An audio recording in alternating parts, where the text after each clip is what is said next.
Hi అందరికీ. మరి 10 కేజీలు బిర్యానీ ఎలా ప్రిపేర్ చేసుకోవాలో ఒకసారి చూసేయండి. ముందుగా అయితే 10 కేజీలు కూడా ఒక బకెటెడ్ బియ్యం అయినాయి. అవి పక్కన కడిగి పెట్టుకున్న తర్వాత ఉల్లిపాయ పచ్చిమిర్చి కూడా కోసి పక్కన పెట్టుకున్న తర్వాత స్టవ్ వెలిగించి ఇదిగోండి పెద్ద గిన్నె అయితే పెట్టుకోవాలి. ఇందులో అర కేజీ డాల్డా అయితే వేసుకోవాలి.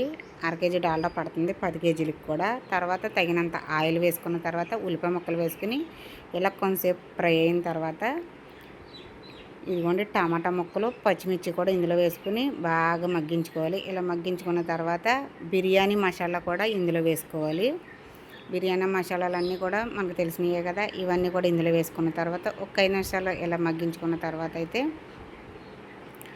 ఇలాగా అల్లం పేస్ట్ వేరేగా అలాగే వెల్లుల్లి పేస్ట్ వేరేగా రెండు కూడా వేసుకోవాలి.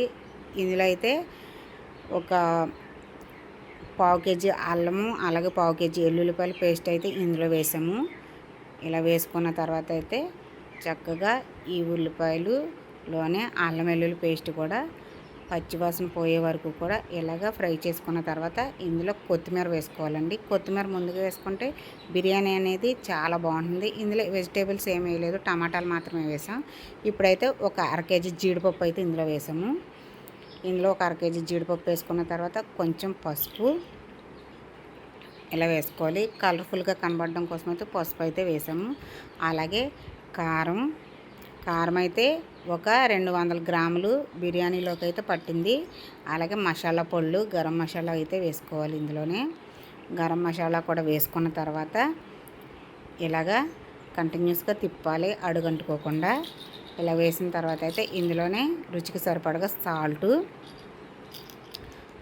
సాల్ట్ వేసాక ఓ బకెట్ రైస్ తీసుకున్నాం కదా, బకెట్న్నర అయితే వాటర్ అయితే వేసాము.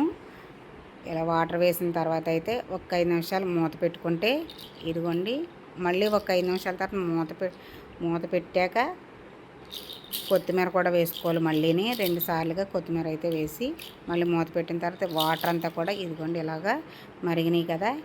ఇలాగ మరిగిన దాంట్లో ముందుగానే రైస్ అయితే కడిగి పెట్టుకున్నాం కదా, ఆ రైస్ అంతా కూడా ఇందులో వేసేసుకోవాలి.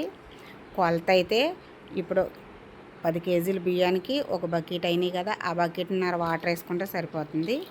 రైస్ అంతా వేసేసుకున్నాం కదా, ఈ రైస్ అంతా కూడా ఇలా వేసిన తర్వాత ఒక 5 నిమిషాలు ఇలా తిప్పుకున్న తర్వాత అయితే ఇదిగోండి మొత్తం వాటర్లో కలిసేటట్టు రైస్ అంతా తిప్పుకున్న తర్వాత ఒక్క 10 నిమిషాలు మూత పెట్టుకుంటే మనకి బిర్యానీ అనేది ఒక 50% ఉడికిపోతుంది. ఇలాగ ఉడికిపోయిన తర్వాత అయితే మళ్ళీ మూత పెట్టుకుని ఇలాగ ఆవిరిపోకుండా క్లాత్ అయితే కప్పేయాలి. కప్పిన తర్వాత సిమ్లో పెట్టుకుని దీన్ని దమ్ వేసుకోవాలి. అదే పొయ్యి మీద అయితే నిప్పుల మీద వేస్తాం కదా, ఈ స్టవ్ మీద కాబట్టి ఇదిగోండి 10 కేజీల దమ్ బిర్యానీ అయితే రెడీ అయిపోయింది. చక్కగా దమ్ బిర్యానీ ఎలా చేయాలో చూశారు కదా, 10 కేజీలకి కొలతలు చూశారు కదా. మరి ఈ 10 కేజీల దమ్ బిర్యానీలోకి 15 కేజీల చికెన్ కర్రీ అయితే ప్రిపేర్ చేసాము. మరి ఈ వీడియో మీకు నచ్చితే లైక్ చేయండి, షేర్ చేయండి, అలాగే మా ఛానల్ని అయితే సబ్స్క్రైబ్ చేసుకోండి. మరొక వీడియోతో కలుద్దాం.